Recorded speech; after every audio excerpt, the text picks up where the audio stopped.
My cousin insisted that I cater her entire wedding for free, saying it would be great exposure for my business. When I declined, she rolled her eyes and said, "Fine, I'll find someone better." So, I skipped the wedding. The next morning, I woke up to dozens of missed calls. The food was a disaster, and they needed me now. I run a small catering business. It's nothing huge, just a local operation, but I've built a solid reputation over the years. I take pride in my work and am not one to cut corners just to save a few bucks. Food is my life. When my cousin, Megan, called me up one day, gushing about her upcoming wedding, I was genuinely happy for her. At first, we chatted for a bit, and then she dropped the bombshell. "I want you to cater the whole thing," she said excitedly. I smiled and asked, "That's great, what's your budget? I can work with you too." She interrupted, "I was hoping you'd do it for free, as a wedding gift." I nearly choked. She wanted me to cater a wedding for 150 plus guests for free. Now, I love my family, but this was a massive request. A full-service catering job for a wedding that size would run thousands.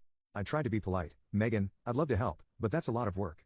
The ingredients alone would cost me a fortune, not to mention labor and time. I just can't do that for free." She pouted. "But your family, and this is my business," I said firmly. "She's your family, and this is my business." She sighed dramatically and said, "Fine, I'll find someone better." At that point, I shrugged it off. If she wanted to burn a bridge over free food, that was on her. I didn't hear much about the wedding after that. My mom mentioned that Megan found another caterer who was just as good, and I didn't give it another thought. Fast forward to the wedding day. I wasn't invited, probably because of the whole catering issue, but that was fine by me. I spent the evening relaxing at home, enjoying a rare Saturday off. Then, at 7 a.m. the next morning, I woke up to dozens of missed calls from Megan, her mom, and even my own mother. Something was very wrong. I finally picked up my mom's call, groggy and annoyed. "Oh my God, it was a disaster," she whispered. "What?" I rubbed my eyes. "The food, it was horrible. Megan is freaking out. The caterers she hired were awful. The chicken was undercooked, the pasta was stone cold, and the seafood platter was canned tuna dumped on a plate. People left early. The guests were furious." I bit my lip to keep from laughing. Mom continued, "She's begging you to come fix it. They need real food for the brunch reception today." I blinked. "So, let me get this straight, she refused to pay me, found someone better, and now she wants me to come in last minute to save the day?" Mom sighed. "Yes." I let out a slow, satisfied exhale. "Tell her I'm unavailable," I said. "Mom, I have plans," I added.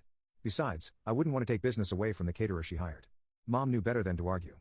She relayed the message, and Megan lost her mind. She sent me a long, furious text about how I was selfish and ruined her wedding by refusing to help when it really mattered. I didn't even bother responding. Later, I found out that the brunch ended up being grocery store deli trays that Megan's mom had panic bought at the last second. People were not impressed. Megan is still salty about it to this day, but guess what, she never found someone better. After I refused to swoop in and save Megan's wedding brunch, I thought that was the end of it. I was wrong. A few days later, I started noticing something strange. Bad reviews began popping up on my business page. Terrible service, food was bland and arrived cold, unprofessional, last minute, and ruined my event. The chicken made everyone sick. Avoid at all costs. I read each one, my stomach tightening. These were fake reviews, and it wasn't just one or two, there were dozens, all posted within hours of each other. I checked the profiles, most of them were brand new accounts with no profile pictures, but a few had familiar names, Megan's friends. I clenched my jaw, she was trying to ruin my business. I called her, but she didn't pick up. Fine. I decided to go to the source. I texted her, keeping it calm. "Hey Megan, just saw a bunch of fake reviews on my business page. I know you're upset, but this isn't the way to handle it. Please have them taken down." She read it instantly but didn't reply. Then, minutes later, she blocked me.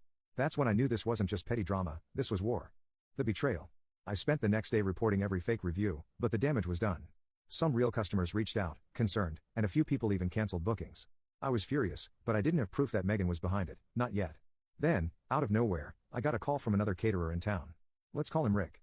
Rick and I weren't exactly friends, but we had a professional respect for each other. He sounded uncomfortable. "Hey, I need to tell you something. I just got a call from a bride named Megan. She wanted me to write a bad review about you, said you ruined her wedding and needed to be taught a lesson." I gripped the phone. "She asked you to leave a fake review?" "Yep," he sighed. "Told her I don't play that game, but figured you should know." I was seeing red. She wasn't just venting her anger, she was actively trying to destroy my business. I needed proof, and I had an idea, the trap. I got a friend, let's call her Sophie, to help me out. Sophie messaged Megan from a fake account, pretending to be a new bride looking for caterers. She asked if Megan had any recommendations. Megan took the bait immediately. "Oh my God, yes. Just avoid my business name at all costs." Total disaster. "Actually, I'm putting together a group to leave bad reviews and warn people about them."